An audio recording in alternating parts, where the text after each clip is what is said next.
Now, these problems are very similar to the previous ones, except for now we have two separate groups here. I have the square root over here, and I have raised to the 1/2 right here. Well, if you remember from before, we know that square rooting and raised to the 1/2 mean the same thing. What I'm going to do is I'm just going to put everything together first.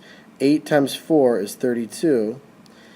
X cubed and x cubed gives me x to the 6th, and y to the 4th, y to the 5th gives me y to the 9th. This is all underneath the square root because raising to the 1/2 and the square root are the same thing.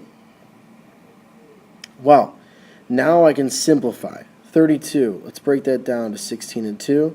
The square root of 16 is 4. Bring that out front, my 2 stays. X to the 6th. I have 3 groups of 2 that I can take out, so we get x cubed, nothing stays. Y to the 9th, I get y to the 4th, and a y stays. And I have 2y underneath the radical, and I'm done. I do not need any kind of number right here because it's a square root. When it's just the radical like this, it's implied that it's a square root and nothing else. Let's try another. This one, I have it raised to the 1/3, and I have the cube root. We know that those are the same thing. I'm going to put it together. Again, there's different ways of doing these problems. This is the way I like to do it.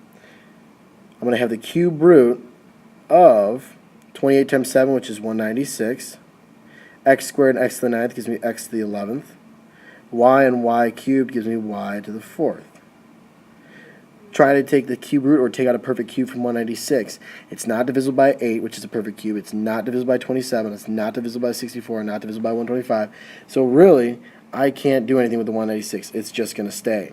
Let's go to our x's. Well, I have x to the 11th. If I'm going to take out a group of 3, I've got 3 groups of x's that I can take out, and I'm left with 2 of them.